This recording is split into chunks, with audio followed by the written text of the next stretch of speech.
Muy buenos días, amados hermanos. Les saludo en el amor del Señor y como siempre también a todos quienes nos ven a través de nuestra transmisión en esta mañana.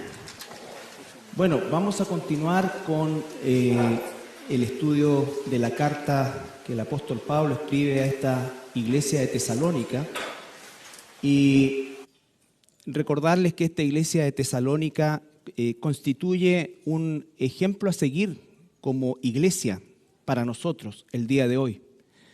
Si bien es cierto, estos eventos ocurrieron hace muchos decenios, siglos, la palabra de Dios es viva y eficaz y vigente para todos nosotros mientras estemos en esta tierra. Entonces es fundamental que nosotros aprendamos de la historia, como dice la carta a los romanos también, que las cosas que antes se escribieron para nuestro ejemplo, para que nosotros pudiésemos aprender de la experiencia de aquellos que de primera mano recibieron la carta. Vamos a ir el día de hoy a comenzar a tratar lo que Pablo escribe en el capítulo 2 de Primera de Tesalonicenses. Sonó como cuando me levanto a la cocina a las 2 de la mañana. Siempre le pego algo. En esas noches de ansiedad, en que el helado y los postres caen presa de mí. Bien, 1 Tesalonicenses capítulo 2, versículo 1 al 6, vamos a ver el día de hoy. Porque vosotros mismos sabéis, hermanos, que nuestra visita a vosotros no resultó vana. Pues habiendo antes padecido y sido ultrajados en Filipos, como sabéis, tuvimos denuedo en nuestro Dios para anunciaros el Evangelio de Dios en medio de gran oposición. Porque nuestra exhortación no procedió de error, ni de impureza, ni fue por engaño, sino que según fuimos aprobados por Dios para que se nos confiase el Evangelio, así hablamos, no como para agradar a los hombres, sino a Dios, que prueba nuestros corazones. Porque nunca usamos de palabras lisonjeras, como sabéis, ni encubrimos avaricia, Dios es testigo, ni buscamos gloria de los hombres, ni de vosotros, ni de otros, aunque podíamos seros carga como apóstoles de Cristo. Padre, en esta hora te damos gracias por tener la libertad de seguir examinando esta carta y conociendo esta iglesia, Señor, que como todas las que somos iglesias, Padre amado, necesitamos cada día aprender más de ti. No hay perfección en nosotros, Señor, pero sí una dirección bien marcada hacia donde tienen que apuntar todos nuestros esfuerzos y nuestro deseo, Señor, de glorificar tu nombre en esta tierra. Te doy las gracias, Señor, en el nombre de Jesús. Amén. Bueno, ustedes saben que este tema de los capítulos y versículos es una forma muy ingeniosa, gracias a Dios, de poder hacer un estudio más ordenado de la escritura en general. Sin embargo, no olvidemos siempre que la escritura de una carta no fue originalmente con capítulos. Por lo tanto, uno no es que se desconecte de lo que dijo anteriormente Pablo, sino que continúa, ¿no es cierto?, en la misma idea y va a comenzar a incorporar otras ideas en la misma dirección, ¿no es cierto?, en relación a lo que está hablándole a esta iglesia en Tesalónica. Entonces, cuando dice ¿por qué?, ese por qué hace necesariamente una conexión con lo anteriormente visto. ¿Y qué fue lo que anteriormente le manifestó el apóstol Pablo? Recuerden ustedes, a esta iglesia que recibió el Evangelio, como dice ahí en los versículos anteriores, en momentos de gran persecución, de gran tribulación. Si ustedes se remontan a Hechos 16 y lo leen, ¿no es cierto?, 16 y 17, donde está un poco la historia completa de la fundación de esta iglesia y del trabajo de Pablo en Tesalónica, se darán cuenta que se convirtió mucha gente de distintos estratos sociales, educación, recursos, ¿no es cierto? Y por lo tanto comenzó una persecución a todo nivel del espectro cultural o social que existía en ese entonces. Y esto es para que podamos entender cuál fue la tribulación, la oposición que recibieron estos hermanos en Tesalónica. Muchos de ellos perdieron todo lo que tenían, materialmente hablando, ¿no es cierto?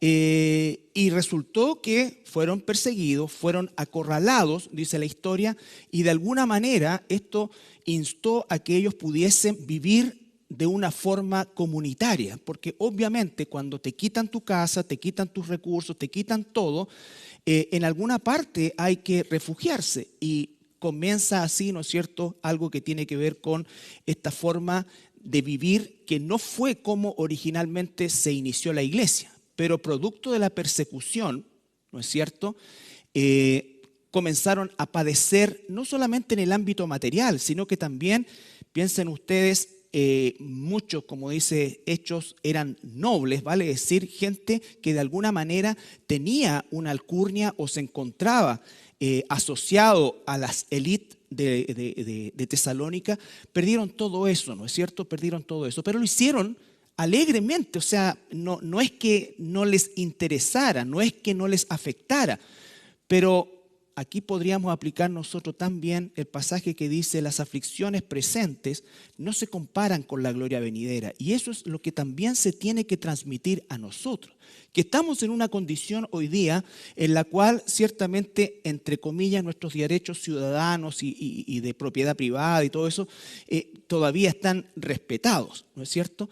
Pero cuando eso desaparece, ¿qué es lo que vamos a hacer? Vamos a irnos a otro lado, vamos a cambiar de país, vamos a cambiar. Entonces, ver la dirección de Dios en eso, ver la dirección de Dios en eso también. Bueno, entonces en ese contexto también ocurrió algo que nosotros no debemos olvidar.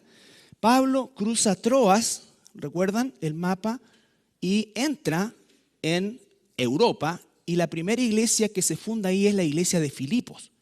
Sin embargo, recuerden ustedes que en Filipos Pablo fue encarcelado junto a Silas, fueron torturados, fueron puestos en un cepo, ocurre la conversión del carcelero y son sacados y expulsados de la ciudad. Ellos estuvieron un corto periodo de tiempo, entre 2 a 6 meses más o menos fue el tiempo que estuvieron en Tesalónica. Y por lo tanto ellos salen de esa condición tan dolorosa, tan humillante. Sin embargo, solamente para que nos demos cuenta, y acá estamos poniendo ejemplos humanos, hermanos, porque cualquiera podría decir, bueno, cuando colocamos de ejemplo a Jesús, nadie puede llegarle ni siquiera a los talones, pero cuando estamos hablando de personas sujetas a pecado y a carne como nosotros, podemos tener ese aliento de que el Espíritu Santo realmente obra cuando nosotros permitimos que así lo haga. En Hechos 16,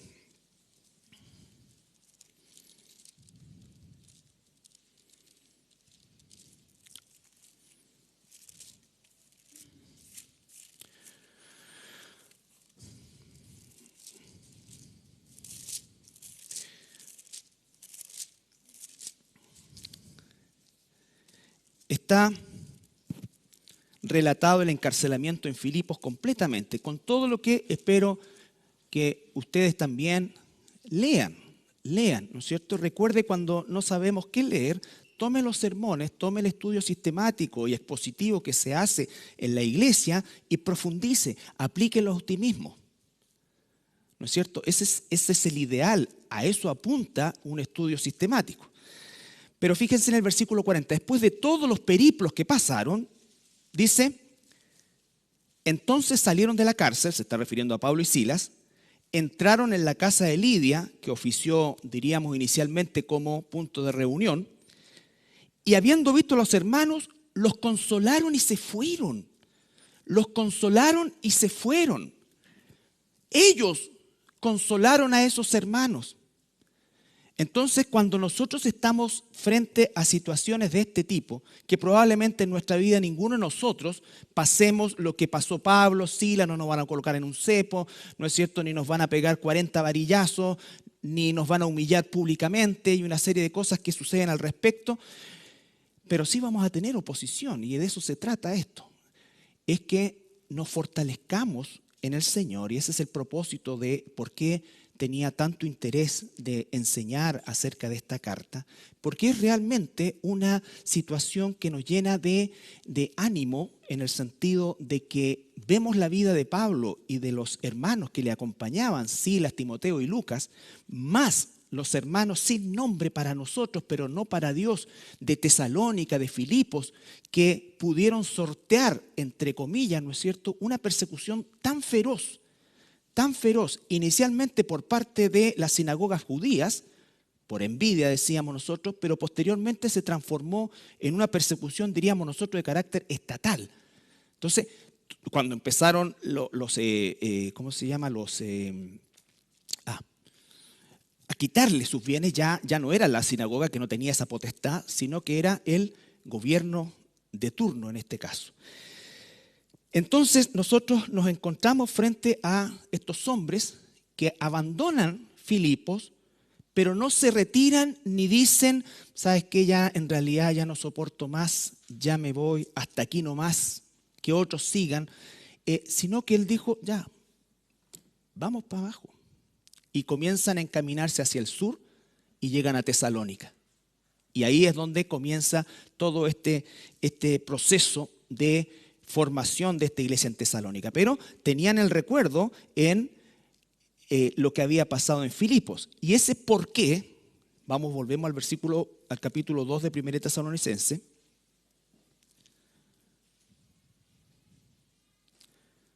Dice, porque vosotros mismos sabéis. Es decir, está hablando a los hermanos y le está diciendo y le está traspasando una certeza. Ustedes saben que nuestra visita, se está refiriendo al ministerio y habla en plural, a vosotros no resultó vana. La palabra vano es la palabra griega kenos, que significa algo intrascendente, algo que no deja huella, algo que efímero. ¿Ya? No fue así. No fue intrascendente. Y la prueba más fuerte de que no fue así son ustedes. Son ustedes, hermanos, que en un corto periodo de tiempo, algunas semanas, meses, llegaron a absorber de tal manera la enseñanza que se les entregó, que es, entre paréntesis, la causa del gozo de Pablo en los primeros versículos del capítulo 1. ¿No es cierto? Que él se alegra, no solamente porque recibieron el mensaje, sino porque también sus vidas están mostrando y demostrando efectivamente su conversión. Entonces no es solamente algo que entendieron mentalmente, sino que fue algo que realmente transformó sus vidas, como dice el mismo Pablo en la carta a los Romanos, ¿no es cierto?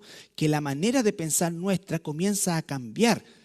Las estructuras mentales, porque el Evangelio y la palabra de Dios es para derribar todo argumento que en nuestra mente comienza a levantarse contra el conocimiento de Dios. Entonces Pablo está diciendo claramente acá a nosotros, ustedes hermanos saben que esa visita no fue vano. ¿Y por qué les dice esto? Porque los tesalonicenses estaban siendo oprimidos, perseguidos, y entre esa persecución, que lo vamos a ver ahora, o entre las cosas que le dijeron o que usaron para desanimarlos, por supuesto que estaba toda la humillación pública, estaba también el despojo material, pero también estaba la mentira y lo que se refería específicamente a lo que Pablo hizo.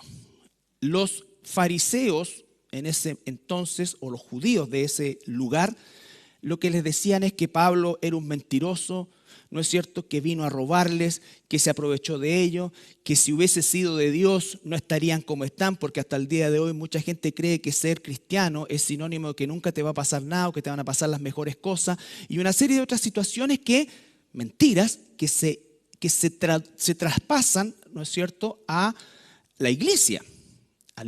Entonces comienzan a, diríamos nosotros, denostar el ministerio de Pablo. Por eso él dice, oye, ustedes saben que no fue vana nuestra visita. Ustedes son la prueba.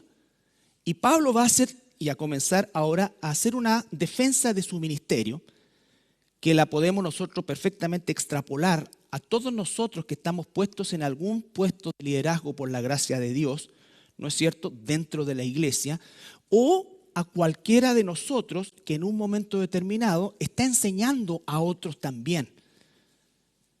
A eso se va a referir el mensaje de hoy y el capítulo 2. Que tu trabajo no es vano si lo haces conforme a lo que esta palabra nos va a enseñar el día de hoy, a pesar de la oposición que encontremos, a pesar de los malos entendidos en las que nos veamos involucrados, porque quiero decirle que nadie que enseña la palabra de Dios a cualquier nivel, y por supuesto mayormente de este púlpito por un asunto de exposición, jamás, y en el caso mío o en de otros, muchos años, jamás no hay garantía de que no vamos a ser en algún momento determinado mal entendidos, mal interpretados, ¿no es cierto? Y normalmente la guillotina es inmediata, ¿no es cierto? Y eso tenemos que saberlo nosotros, aquellos que Dios usa para la enseñanza. No esperemos que todos estén de acuerdo con nosotros. Además de eso, la observación es más intensa de todos hacia nosotros, hacia aquel que enseña. Por eso hemos estado tratando los días miércoles el tema del maestro, aquel que enseña, sea a los niños, sea a los jóvenes, sea un discipulado, sea mujeres, sea varones, sea desde un púlpito. Nos están observando, aunque nosotros pensemos que no. Por eso decíamos que nuestra vida íntima tiene que ser concordante con la enseñanza que estamos entregando, si es la verdad, ¿no es cierto? Si es la verdad, que también lo vamos a ver. Entonces eso hace que sea imposible que en algún momento recibas críticas. Todos estamos expuestos a eso. No, sabes que ya no, yo no juego más esta cuestión. Me voy. No, yo no estoy para esto. ¿Has escuchado eso? ¿Y para qué estás? ¿Para que te aplaudan? ¿Para qué? Para eso es que estamos aprendiendo de esto. Porque estamos hablando de Pablo, de Timoteo, de Silas, que en lo humano, y por favor entiéndame bien, en lo humano creo que ninguno de nosotros alcanza esa estatura. Y a lo mejor nunca la va a alcanzar. No que sean perfectos, pero no creo que ninguno de nosotros pase ni el 10% de las aflicciones que vivieron estos hermanos y aquellos hermanos anónimos de estas iglesias. Porque aunque Pablo no estaba, ellos mantenían esa fidelidad. Pero están siendo atacados, están siendo despojados, están siendo humillados y además están cuestionando de manera mentirosa el trabajo de Pablo en ellos. Y pierda cuidado que algunos dudó. Más de alguno dirá, ¿para qué me sirvió esto? Yo tenía esto, yo era esto, yo acá. Perdí familia, perdí trabajo, perdí recursos. Y más encima, estos tipos vinieron con esa mentira. A lo mejor todo esto es mentira. Porque en la mente de ellos, al igual que en la mente de nosotros, sobre todo latinoamericana, la relación con Dios o con un ídolo es que el ídolo me hace favores y yo le pago. Entonces este no solamente no me cobra, por decirlo de alguna manera, sino que no me hace ningún favor y me despoja. ¿Qué es esto? Esto, hermanos, es fundamental. Porque cuando nosotros pretendemos predicar el evangelio, prometiendo cosas que Dios no promete, que tu matrimonio se va a arreglar, mira, entrégate al Señor y todo se va a solucionar. Es mentira, todo se va a complicar. Lo primero que se va a solucionar, por cierto, es tu destino eterno. Pero inmediatamente te vas a dar cuenta de que el mundo, partiendo por los tuyos probablemente, va a ejercer una presión negativa. Y tenemos que estar preparados para eso. Por eso el versículo 2, capítulo 2, versículo 2 dice: pues habiendo antes padecido y sido ultrajados en Filipos. Ultrajado tiene que ver con humillación, con todo lo que se pueda eso significar, pública por cierto. Padecido tiene que ver con tortura física principalmente. Como sabéis, tuvimos denuedo. O sea, tuvimos valentía, tuvimos, diríamos, coraje. Pero ese coraje no venía de nosotros, en nuestro Dios. ¿Cuántas veces nosotros decimos, todo lo puedo en Cristo que me fortalece? ¿Para qué usamos eso? ¿Para ganar un partido de fútbol? ¿Para qué? ¿Para qué lo usamos? Eso es sacar versos de contexto. Usamos eso acá, porque la vida de un hijo de Dios y sobre todo aquel o aquella que está incorporado en algún nivel de enseñanza va a ser más expuesta y van a haber más situaciones donde nosotros seamos atacados. Y Satanás buscará por medio de sus agentes, ¿no es cierto?, encontrar esas grietas, ¿no es cierto?, para buscar la forma de desprestigiar, digamos, denostar. Y espero en Dios que siempre sea falso. Siempre sea falso. Pero nosotros no estamos aquí para defender nuestra causa. Nosotros estamos aquí para hacer la voluntad de Dios y sabemos que aunque nuestra causa sea justa, cuando la oposición es realmente algo que Satanás levanta, difícilmente tendrá algún, entre comillas, valor para librarnos de, en este caso, la cárcel. Todo lo que ocurrió con Pablo en Filipos y que está largamente relatado fue ilegal. Ilegal. De hecho, la forma en que lo sacaron de la cárcel también fue ilegal. Pero nosotros tenemos que decir, como sabéis, tuvimos de nuevo en nuestro Dios para anunciaros el Evangelio de Dios en medio de gran oposición. No en medio de, ¿no es cierto?, el ambiente ideal, sino que en oposición. Y eso, hermanos, siempre es así. Cuando lo que pasa es que hay veces que son no muy notorios. En algunas oportunidades sí, otras veces no. Pero cada vez que tú vas a enseñar la verdad, hay oposición. Una oposición a veces expresa o explícita y a veces una oposición mental. ¿Qué se cree este gallo? Claro, como ellos tienen, como claro, ellos miran así, pero claro, uno se cae en una cosa y en vez de decir, bajar los brazos y decir, chuta, hermanos, ¿qué hago? Arrepiéntete y exhortémonos y animémonos uno a otro. Si aquí nadie está con su score 0 en el pecado, pero no lo podemos fomentar, no lo podemos validar y nos tenemos que ayudar a salir de esa condición. En Hechos, el versículo 3.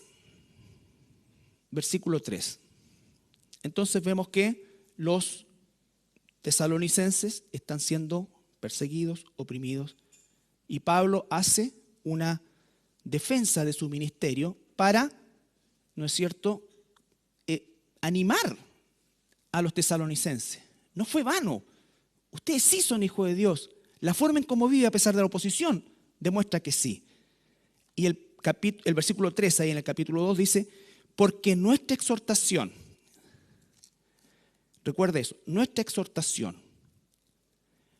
La palabra exhortación nosotros la tenemos muchas veces asociada específicamente a llamarle la atención a alguien. No, la exhortación puede que incluya eso, pero por sobre todas las cosas, la exhortación significa el hecho de que nosotros realmente amamos a quien le estamos diciendo lo que le estamos diciendo. Y lo queremos corregir en el temor de Dios, porque esa exhortación siempre lleva una ayuda y una disposición a ayudarte. No solamente a enrostrarte el pecado que estás o en el pecado que puedas estar. Entonces es importante esto. Siempre tiene una función de reconstrucción, de apoyo, de ánimo. Entonces, y siempre por la palabra de Dios. Porque nuestra exhortación no procedió, primera cosa, de error. Fue con la palabra de Dios. Fue con la verdad. No procedió de error. ¿Por qué? Porque la fuente de esa verdad es Dios. Y Dios no miente. Por eso es que es tan importante que usemos la palabra de Dios. Sea que se la leamos, sea que la apliquemos, pero la usamos. Estamos hablando entre nosotros como hermanos, no estamos hablando de un proceso de evangelización. Estamos hablando nosotros como hermanos. Pero no usamos eso para dañar a nuestro hermano o denostar a nuestro hermano, sino que lo hacemos para exhortarlo y recibir también exhortación. Porque nuestra exhortación no procedió del error, fuente de la verdad, Dios, ni de impureza. Esa palabra también es muy importante porque significa verdaderamente que nosotros no contaminamos la palabra, no buscamos la forma de que no suene como tan... ¿No es cierto? Aquí voy a usar esta cosa. Y cuando lo usamos en el evangelismo esto, y lo vamos a ver más abajo, a veces aquí vamos a hablar de perdición y esto, y de muerte eterna, o de esto, o de aquello. La Biblia lo dice, o sea, la misma predicación de Jesús fue así. Tiene que ser un mix perfecto entre el amor de Dios que se entienda y la justicia de Dios. Que ambas son perfectas y absolutas. Pero no podemos hacer un evangelismo sobre la base de solo una. De solo una. Entonces, porque nuestra exhortación no procedió de error, ni de impureza, ni fue por engaño. Vale decir, el método que ocupamos no fue engañarlo, no fue dorarle la perdí y después salir con otra cosa. Que lo va a corroborar con los versículos posteriores. Pero dice claramente, nosotros no lo hicimos con falsedad. La verdad que les expusimos no la torcimos y lo hicimos con la motivación correcta. La motivación correcta. Verdaderamente con el único deseo en nuestro corazón puesto por Dios de que ustedes conocieran a Jesús, se convirtieran. Recuerda cuando dice que fue tan potente eso que se convirtieron los tesalonicenses de los ídolos al Dios verdadero. Fue una cosa increíble y en un corto periodo de tiempo. En Efesios 6:10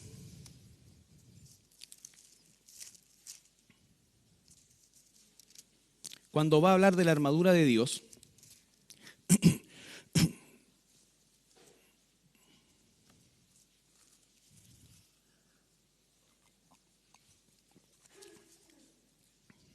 por lo demás, hermanos míos, fortaleceos en el Señor.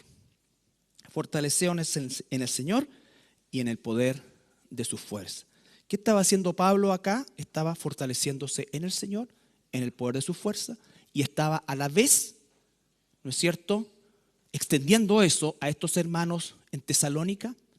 Se encontraban separados por más de 200 kilómetros. Y seguramente Pablo, si hubiese tenido en aquel entonces un medio de transporte expedito, pudiese haber inmediatamente ido para allá.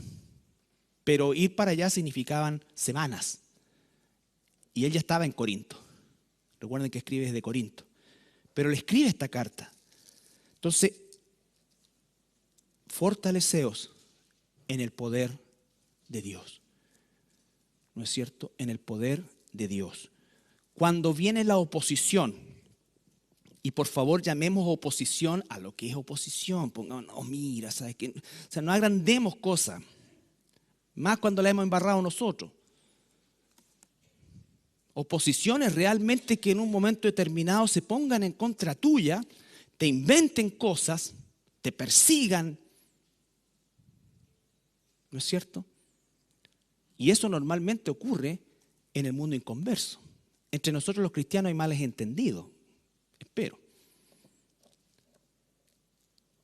Pero en el mundo vamos a encontrar oposición. Estaba todo el peso de la ley y todo el peso de la influencia religiosa en Tesalónica aplastando a estos hermanos. Y entre esas cosas que estaban usando era el desprestigio al apóstol Pablo. eso va a ocurrir. No, si este gallo es acá, no, si lo que pasa es que sacan plata. Fíjate que viven al lado en la casa, como hay gente que ha dicho alguna vez que yo vivía aquí al lado, ¿no es cierto?, en esa casa. Y de partida, si conocieran a la Adrianita, sabría que jamás tendríamos una casa como esa. Estaría llena de bordecitos y cosas así. Nunca sería como cuadrada. ¿No? Yo me acuesto con un bolito así, con mi osito. De partida sería así. Pero la mala intención es dónde. Y eso se expande, po. Entonces viene un auto de alta gama acá. Estos gallos, bueno. ¿Qué le importa? ¿Qué dice? Todo. Y te van a decir, y te van a decir, y te van a decir cosas así. Estoy hablando de tonteras, ¿me entiendes? Pero en general, lo que nosotros tenemos que estar claros es que vamos a tener oposición y debemos tener denuedo y fortalecernos en el Señor para superar esa oposición. No para vengarnos, para superar esa oposición en el poder de su fuerza. Yo soy el vengador, dice Dios. La función nuestra es amar, discernir, enseñar la verdad y, como dice aquí, ¿no es cierto?, hacer lo que hacemos con la verdad, sin contaminación y, por supuesto, con la motivación correcta. Con la motivación correcta, y eso es algo de lo que tenemos que permanentemente estar examinándonos, porque nuestra naturaleza carnal no es inmune a lo que va a decir Pablo más abajo, a las lisonjas, ¿no es cierto? Una cosa es la lisonja, ¿no es cierto? Y otra cosa es el ánimo. Todos necesitamos ánimo, pero el ánimo está enfocado en esforzarnos como hermanos en glorificar a Dios con nuestros actos. No es alabar los actos. Y los testimonios típicos, yo me acuerdo, tenía una posición, pero yo dije así, y yo.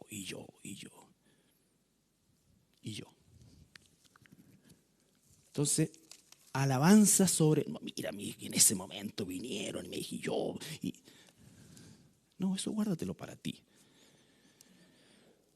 Lo importante es el fruto de eso, porque eso es lo que la gente tiene que ver, no el mecanismo, no cómo Dios trabajó contigo. Porque nuestra exhortación no procedió de error, ni de impureza, ni fue por engaño. Esto también, y hago un paréntesis, nosotros como iglesia hemos asumido ya hace un par de años, varios años, predicar de forma expositiva y sistemática. Cuando nosotros lo hacemos de esa manera, tenemos menos posibilidades, porque siempre las hay, de sacar un texto de contexto. La predicación expositiva significa que nos introducimos al texto y dejamos que el texto nos diga lo que el texto dice, no lo que yo predeterminadamente quiero decir. Yo quiero tirarle la oreja a los hermanos, tengo que un versículo acá, y lo saco totalmente de contexto. Yo quiero sacar plata a los hermanos, yo quiero... ¿Se pueden hacer predicaciones? Por supuesto que sí, pero es más, esto es un poco más denso si se quiere, entre comillas, ¿no es cierto? Pero tú vas obteniendo la temática del texto y no metiéndole tu tema al texto, que es lo peligroso.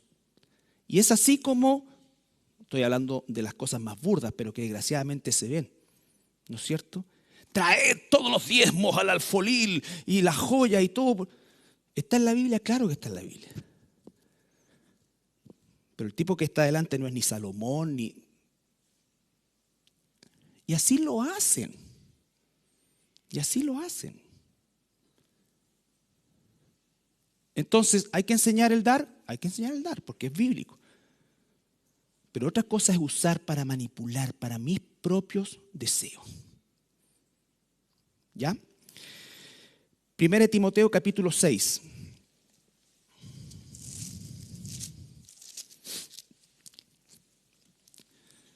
Versículos 3 y 4. Recuerden que estas cartas las escribe el mismo apóstol Pablo, en este caso de forma particular a Timoteo. su discípulo. 1 Timoteo capítulo 6, versículos 3 y 4.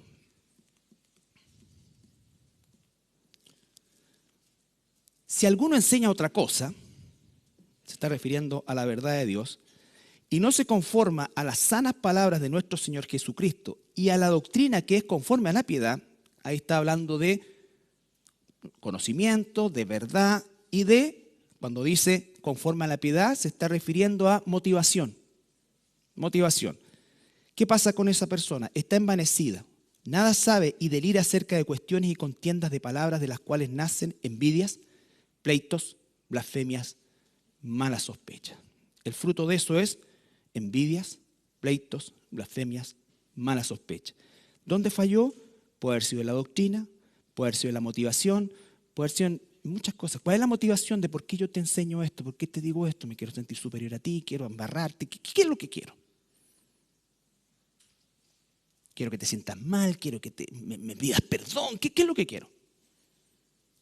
Realmente. Es grueso esto, hermano, porque de esto se trata. De esto se trata la exposición de la palabra, porque finalmente todos tenemos que mirar la palabra y ver cuán lejos y cuán cerca estoy de esto y permanentemente corregirnos. Que el Espíritu Santo nos corrija. Frente al Espíritu Santo no nos defendamos. Y el Espíritu Santo usa la palabra. Baja los brazos, deja de mentir, deja de esto, deja de aquello. Porque tarde o temprano las cosas salen a la luz, hermano. Y entonces no enseñes esto. ¿Cuál es la motivación con que hacemos esto? Porque quiero parecer que hago algo, porque o realmente amo a los niños. Amo a los jóvenes. Cuando digo amo, no significa que estoy de acuerdo en todo lo que los jóvenes dicen o en todo lo que los niños hacen. No. Significa que me interesa de sobremanera sembrar en su corazón con la esperanza de que un día esa semilla germine y se conviertan al Señor. O esta enseñanza es para que ellos en algún momento, aún siendo adultos, se acuerden y vuelvan al Señor. Versículo 20, de ahí mismo de Timoteo, 1 Timoteo 6. Pablo está terminando esta primera carta con este ruego a Timoteo.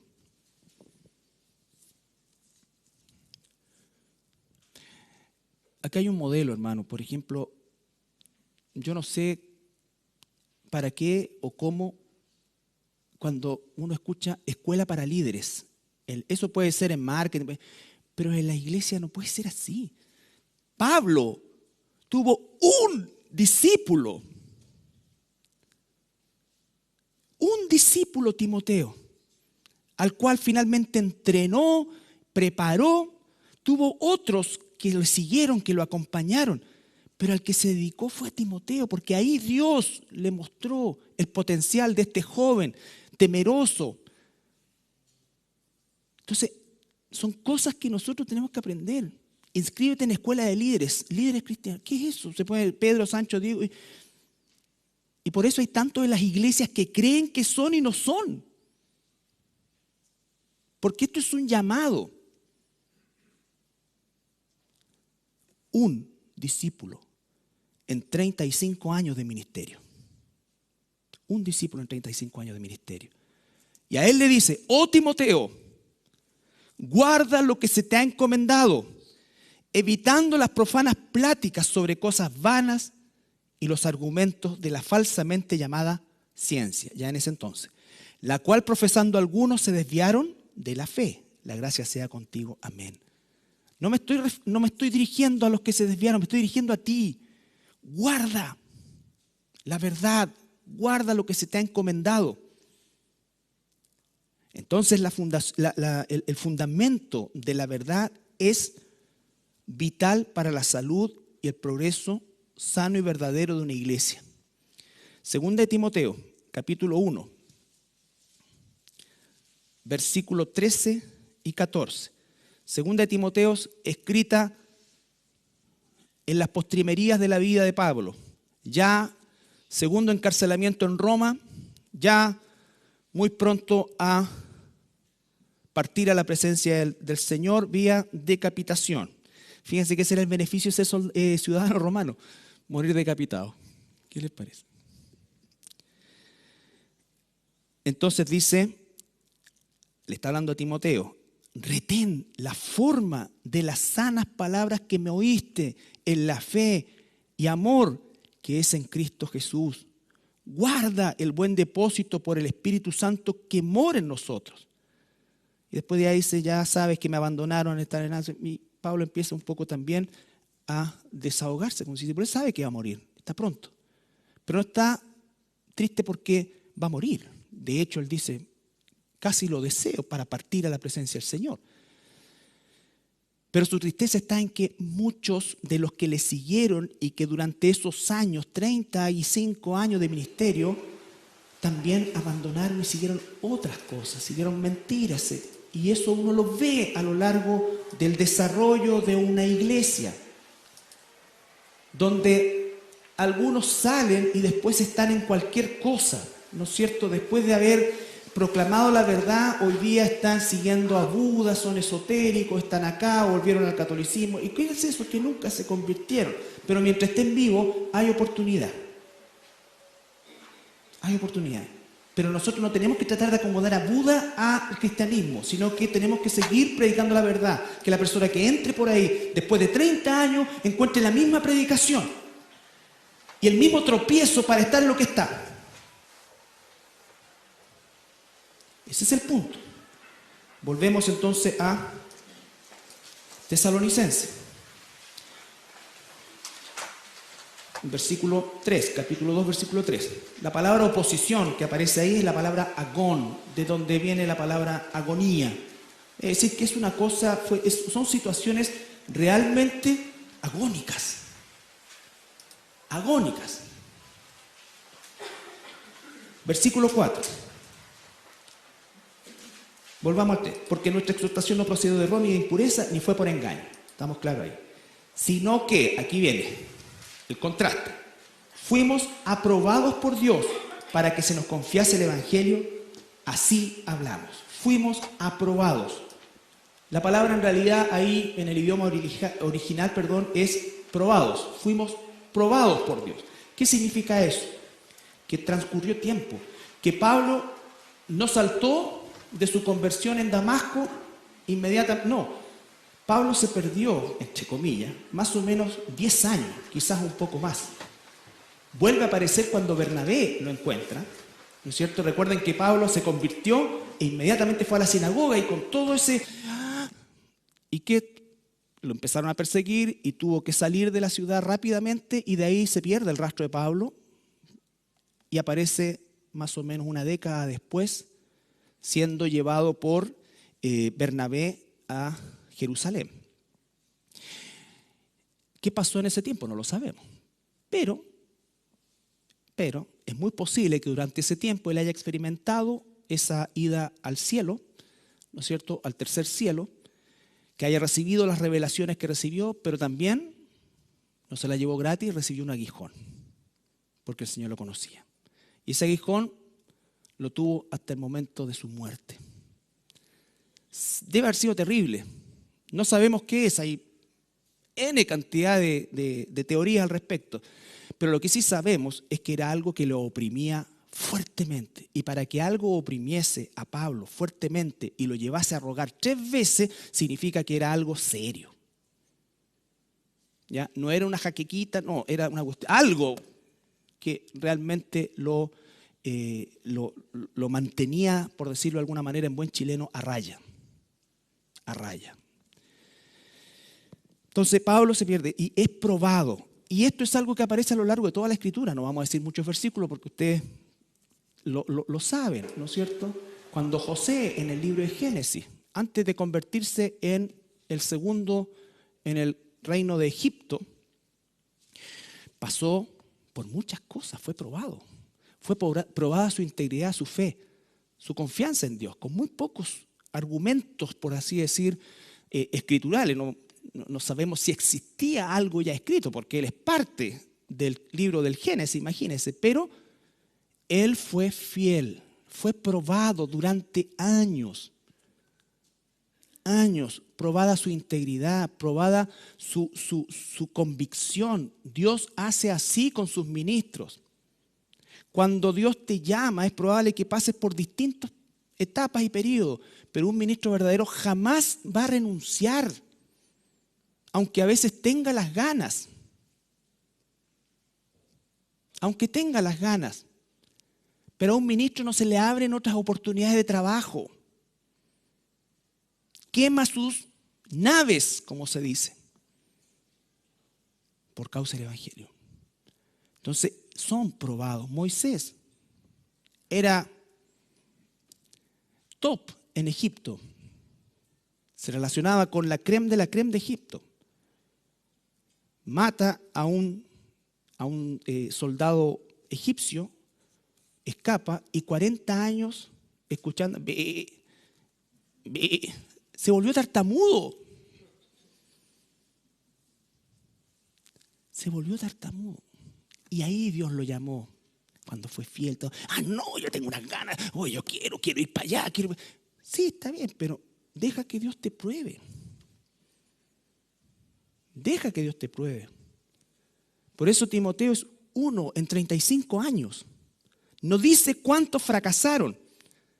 Dice de algunos, este y este se fueron al mundo, este y este me abandonaron. ¿Por qué? Porque cuando te empiezan a apretar, ¿qué vas a hacer? Los falsos maestros, los falsos llamados, cuando las cosas se ponen feas, mientras pueden sacar las cosas de la gente y pueden tener el aplauso de la gente, mientras pueden tener todo lo... Pero ¿qué pasa cuando ocurre lo contrario? Cuando viene la oposición, cuando viene la mentira, cuando viene el desprestigio, cuando viene todo lo que tú puedas imaginar. Entonces, claro, si tú sabes, no, pero es que yo no hice eso. No te defiendas a ti mismo. ¿Sabes cuándo ladra? Cuando toquen el Evangelio, cuando toquen a nuestro Señor. Ahí sí. Ahí sí. Cuando alguien está enseñando cosas falsas, ahí sí. Pero mientras sea a ti, porque Dios es nuestro defensor. Si no, tú vas a intervenir en el proceso y en la promesa de Dios. Y después Dios, a su tiempo, si quiere, sacará las cosas. Pero no vivamos en, ¿hasta cuándo Dios me va a vengar? Yo creo que Dios se olvidó de esto, así que yo voy a tomar el toro por las astas y voy a aclarar estas cosas. Y ¿sabes qué? Lo peor es que muchas veces esas cosas tienen cierto asidero de verdad. Lo que pasa es que a lo mejor lo agrandaron, lo cambiaron, lo modificaron. Pero eso es de lo que tengo que aprender. Realmente lo que se está diciendo de mí, ¿es verdad? Señor, ¿es verdad? Convénceme. A lo mejor hay algo que yo no estoy viendo. Estoy tan envanecido en mí mismo y estoy tan convencido que a lo mejor no estoy viendo algo. Bueno, si el Espíritu Santo mora en ti, te lo va a decir. A lo mejor no te va a gustar. Claro, a tu carne, pero espiritualmente es cuando empezamos a ser libres en el Señor. Pablo dice, somos cartas abiertas, ¿qué vamos a esconder? Somos como somos. A veces nos levantamos atravesados, es verdad, pero a veces, normalmente estamos bien. Hoy se escalé con el pastor y ni me miró, está... Puede ser que eso suceda en 30 años, puede que suceda. Puede que haya sucedido. Pero ten por lo menos la conciencia de sacar una media, una campana de Gauss. ¿Sí? Pero eso no se hace porque el ejercicio es muy fácil. Me voy porque nadie se preocupó de nosotros, de mí, yo, no hay amor en esta iglesia. Vea la campana de Gauss. Entonces, ve que estamos actualizando el Tesalonicense, debemos nosotros realmente estar hechos de otra madera si somos hijos de Dios. En todo sentido. En todo sentido. Pablo dice, nuestra exhortación no procedió de error, ni de impureza, ni de engaño, sino que fuimos aprobados por Dios para que se nos confiase el Evangelio. Así hablamos. No como para agradar a los hombres, sino a Dios que prueba nuestros corazones. No es que a Pablo no le interesase lo que la gente pensara. No, porque el testimonio es algo fundamental en esto. Lo que está diciendo, eso no lo está diciendo, ¿no es cierto?, de una forma egocéntrica. Me da lo mismo lo que piensen los demás, yo hago lo que quiero. Me da lo mismo. No, porque tú eres un hijo de Dios, una hija de Dios, y tienes que vivir conforme a Él. Si por causa de vivir conforme a Cristo eres, ¿no es cierto?, atacado, dice el Señor, que eso es un gozo. ¿No es cierto?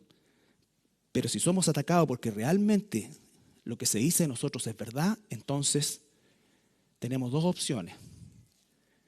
O enfrentarlo, pedir perdón, arrepentirnos.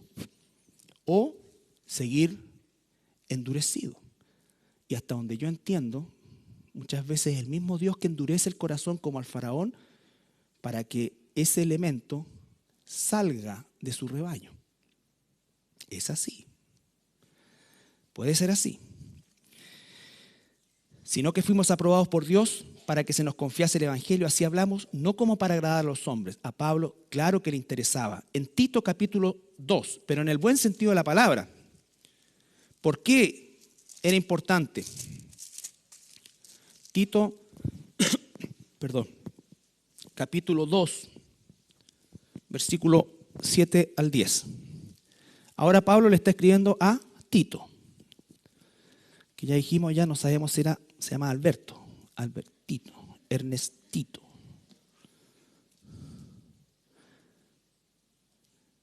Presentándote tú en todo como ejemplo de buenas obras. Ese tú es cada uno de nosotros. Cada uno de nosotros. Presentándote tú en todo como ejemplo de buenas obras. En la enseñanza, mostrando integridad, seriedad. El trabajo es serio. Serio no significa grave, vinagre. No, significa que lo que estoy compartiendo la mañana de hoy, lo que tú vas a compartir con los niños, lo que tú vas a compartir en un discipulado, no es algo que calentaste a última hora y no tenías idea, sino que hay tiempo invertido, hay oración, hay convicción, hay autoexamen, que es el más terrible, porque siempre nos encontramos faltos, ¿no es cierto? Y entonces en esa condición, a eso se refiere, seriedad, que sea un trabajo serio. Nosotros no preparamos un discurso. Tú no preparas un discurso, tú enseñas la palabra de Dios que es viva y eficaz. Y es cortante como una espada de dos filos. Presentándote tú en todo como ejemplo de buenas obras, en la enseñanza mostrando integridad, seriedad. Palabra sana y irreprochable, de modo que el adversario se avergüence y no tenga nada malo que decir de vosotros. Exhorta a los siervos a que se sujeten a sus amos, que agraden en todo, que no sean respondones. Entonces lo que está diciendo ahí es, adorna la doctrina también. Está realmente que nuestra forma de vida adorne la verdad de Dios. Adorne la verdad de Dios, que sea visible. No sea algo solamente teórico. Volvamos a 2 Tesalonicenses.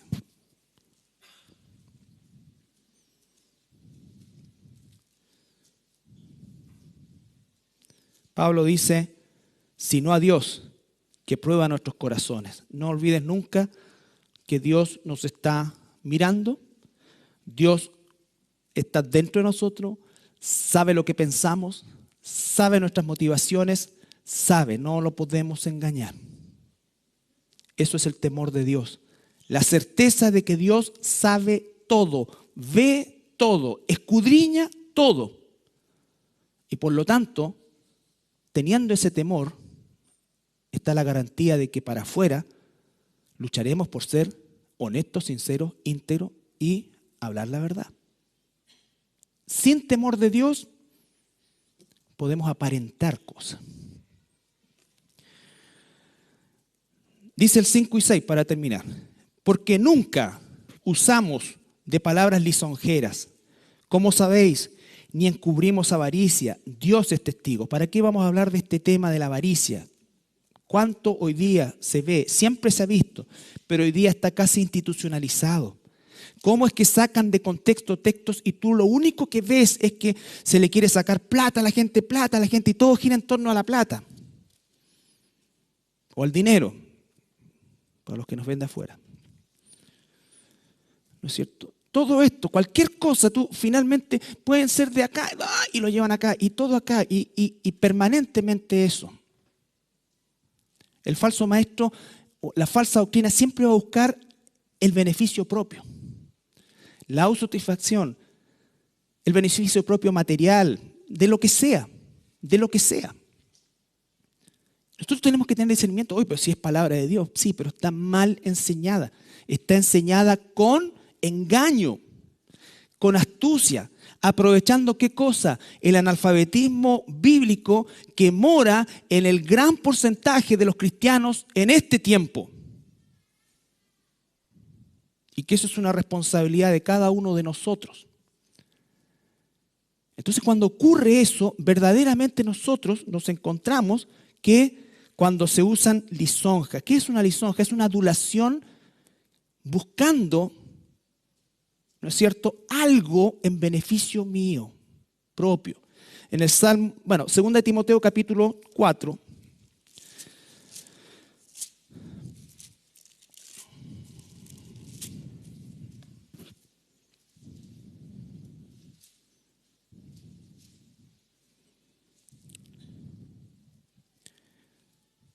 Cuatro 1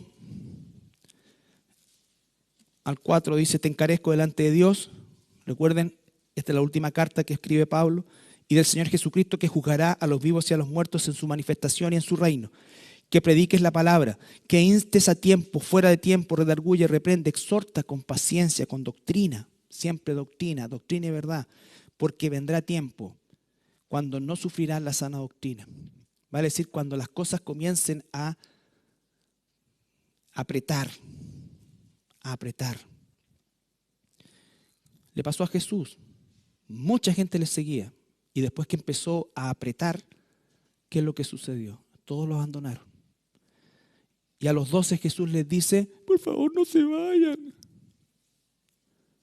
Las lisonjas para tratar a las personas. Dios está triste porque esta noche tú no vienes. ¿Qué es eso? Un loco colocó una silla, este es tu puesto en las bodas del Cordero. Jesús no ha podido calentar la comida porque tú no estás ahí. Por favor, ven, no deje a Jesús con la comida. ¿En serio Jesús me está esperando a mí nomás? Chata, pero eso es importante. Realmente. Y así viene la gente. Entonces Dios es como un ídolo. No hizo lo que yo quería, me voy. No, estoy enojado con Dios porque le pedí esto y no me lo dio. ¿Y eso cómo se promueve? No se promueve el catolicismo romano. Se promueve el mundo evangélico. Que se sentimentaliza a Dios, que no se entiende el amor de Dios, pero Dios es como que Él está preocupado de cada cosa tuya. Es no entender el amor de Dios. Sí, Dios te ama, todo, pero ¿sabes cómo expresó su amor a ti? Matando a su hijo. Porque no había otra forma. Mira, a ver si encontramos otra manera. ¿No te parece que Gabriel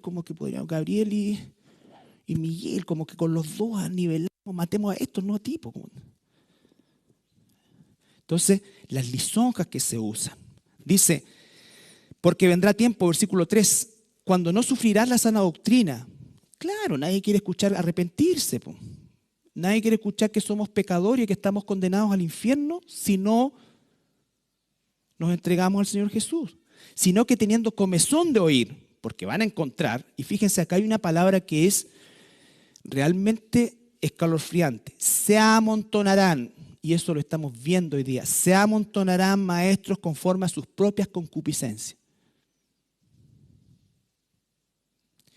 Y apartarán de la verdad el oído y se volverán a las fábulas. Ahora ese tú que viene a continuación es para nosotros. Pero tú, Timoteo, yo ya estoy por morirme, te he hecho muchos encargos, pero tú sé sobrio en todo, soporta las aflicciones, porque van a venir. Soporta las aflicciones, haz obra de evangelista, cumple tu ministerio. Y dice ahí, porque yo ya estoy para ser sacrificado y el tiempo de mi partida está cercano. En las pequeñas cosas, en las grandes cosas, en cosas no muy significativas, en cosas muy significativas, nosotros tenemos que tener una línea de fidelidad a Dios y confiar en que Él tiene el control. Aunque parece que todo se me viene encima, y a veces va a ser así, pero aunque sea así, Cristo no nos ha abandonado. No nos ha abandonado. No necesitamos usar lisonjas, mentiras, avaricia. Y Pablo dice, Dios es testigo. Eso es temor de Dios.